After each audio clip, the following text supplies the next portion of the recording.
Hello, everybody, and welcome to today's presentation on Spectrum Basics. My name is Mark Colwell. I'm the Director of Telecom Strategy at Voqal, and I'm here with Voqal's President, John Schwartz. A little bit about Voqal.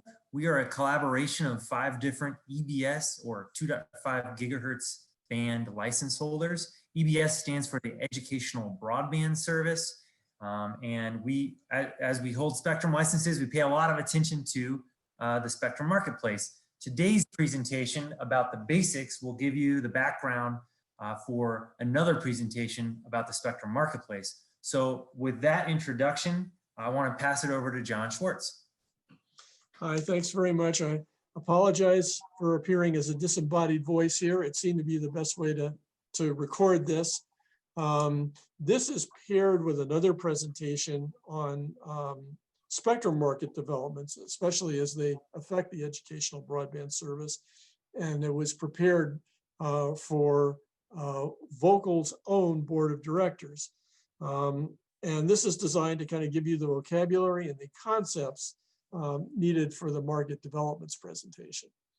So the first topic, as you see here, is frequency and wavelength. All the waves of a given frequency have the same length. And the number of waves that zip by you in 1 second is the frequency. So these are actually different measures of the same thing. So as is shown here, the longer the waves, the few of them will zip by in a second. And that means the longer the waves, the lower the frequencies. So the number of waves per second, and this is sometimes called cycles per second, is referred to as hertz.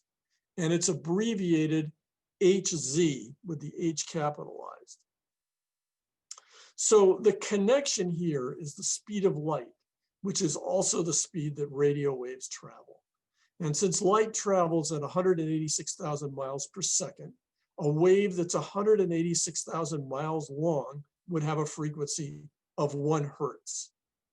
1 million radio waves per second is called a megahertz, and it's abbreviated MHZ with the M and the H both capitalized. At 1 megahertz, the wavelength is 186,000 miles divided by 1 million, which is 0.186 miles, and that's a little less than 1,000 feet. 1 billion radio waves per second, and yes, these are actually in use, is called a gigahertz and is abbreviated GHZ with the G and the H capitalized. At 1 gigahertz, the wavelength is around 1 foot. Every gigahertz is composed of 1,000 megahertz. So some examples. There are 1,000 megahertz between the frequencies of 1 gigahertz and 2 gigahertz. 2.5 gigahertz, which is our favorite frequency band, because the educational broadband service is in the 2.5 gigahertz band. 2.5 gigahertz is the same as 2,500 megahertz. Wavelengths at 2.5 gigahertz are about 5 inches long. So in contemporary broadband networks, channel widths are expressed in megahertz and frequencies are expressed in gigahertz, usually, sometimes in megahertz also. So this is about the role of different frequency bands. Wavelength is vitally important in wireless communications. Longer waves travel farther and they're better able to penetrate obstructions like walls. If waves are very short, they can be stopped if they are obstructed by foliage or even window glass. So to a layperson, anytime you're dealing in gigahertz, all frequencies seem high and most wavelengths seem quite short. Telecom has its own language, and I'm going to translate some of this into telecom speak. Frequencies under 1 gigahertz are referred to as low band.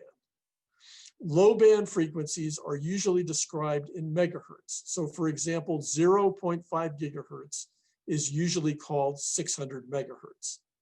This band actually is important in many broadband wireless networks, especially T-Mobile's, because T-Mobile has such extensive holdings in the 600 megahertz band. Frequencies between 1 gigahertz and 6 gigahertz are usually called midband.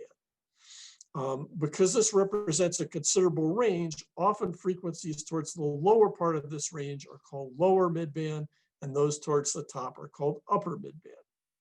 Frequencies above 6 gigahertz are usually called high band.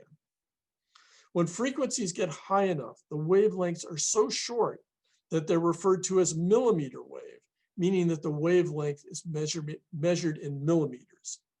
Millimeter wave is often abbreviated MM wave, and in that case, the M's are lowercase. Millimeter wave frequencies are 30 gigahertz and above, and because 30 gigahertz waves are about 10 millimeters long.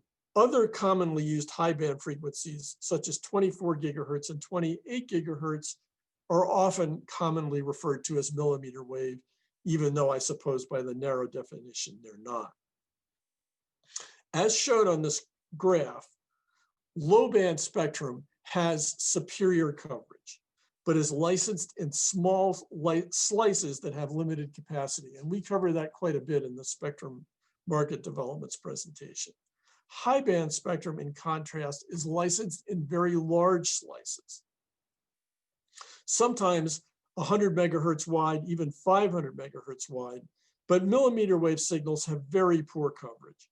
Mid-band spectrum is the workhorse that has reasonably good coverage, and if a wireless carrier has enough licenses, will also carry substantial capacity. For that reason, it's often referred to as Goldilocks spectrum, just right, not too high, not too low. Because of their different capabilities, the economics and pricing of low band, mid band, and high band spectrum are very different. In economic speak, these are separate markets for spectrum. Because Voqal and other EBS licensees hold 2.5 gigahertz licenses, we're of course primarily interested in the market for mid-band. This slide shows how different frequencies, another way of saying different wavelengths, govern the square mileage that a single cell site can cover. The FCC rules govern not only the allocation of frequencies bands, but also the amount of transmission power allowed on them. Limited power also means limited coverage. The very limited coverage area is shown for 3.5 gigahertz spectrum, 2.8 gigahertz spectrum, and 5.8 gigahertz are a product of power limits as well as frequency. Those are all mid-band, and the main problem there is partly the wavelength, but it's really mostly the power limits. Some uses, such as Wi-Fi and garage door openers, are allowed at specific frequencies without a license, though at very low power as a means of limiting interference. 2.4 gigahertz and 5.8 gigahertz, which are shown here, are both commonly used for Wi-Fi. And, again, those are intended to cover only very small areas. Consider your own home Wi-Fi. The signal can reach through your house usually, but may not reach across the street. And notice the extremely small coverage obtained at millimeter wave. And this is primarily a function of the very, very small wavelengths. Oops, going too far. This is a T-Mobile graphic. They like to talk about spectrum as a layer cake. Essentially, all wireless broadband networks operate on multiple frequency bands, and your cell phone does too. Although the more recent your phone is, the more likely it is to operate on more frequencies than older models. So the low band frequencies are intended to cover wide areas. These low frequencies represent the bottom and the widest layer of the layer cake, though it isn't very thick, indicating limited capacity. Now here's the mid-band. Mid-band coverage isn't as extensive as low-band coverage, but it has a lot more capacity. For this reason, the mid-band layer is much thicker than the low-band layer. And finally, millimeter wave frequencies, they're at the top. This is very thick, meaning that millimeter wave transmits with great capacity and speed. but millimeter wave coverage, as we saw, is extremely limited. So if you were a baker, that is why this particular layer would be so skinny and so tall. A well-designed contemporary wireless broadband network uses each frequency band strategically, and it would not work properly if it didn't have all of them working together. So this is an example of Verizon millimeter wave 5G coverage in Brooklyn, New York. Verizon's 5G network has been built very predominantly at millimeter wave. The darkest brown areas are places that Verizon has coverage at millimeter wave. And you can see just how limited it is. This slide here is provided by T-Mobile. And you can see how radically different it is from the very limited coverage that Verizon has. So T-Mobile is providing 5G service on all three bands of the layer cake we saw. There's the 600 megahertz band, which is the one that gives you the most coverage, but limited capacity. On the other extreme is millimeter wave, gives you great capacity, but very limited coverage. And then here we have the Goldilocks spectrum at 2.5 gigahertz. So the wide area coverage in the outer boroughs in particular is exclusively on the low band. The black parts have no coverage at all, but there aren't too many of those. And then as you get into the denser areas of Manhattan and Brooklyn in particular, you see the very intense coverage of the millimeter wave and the wider coverage and the greater speeds provided by midband.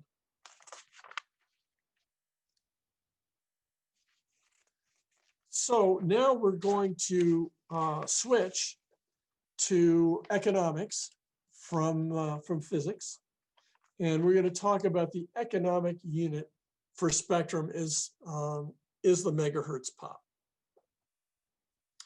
So, and this is fundamental when you talk about markets and pricing and things like that. The basic concept to understand is that spectrum is measured by how much spectrum there is in megahertz and how many people that spectrum covers.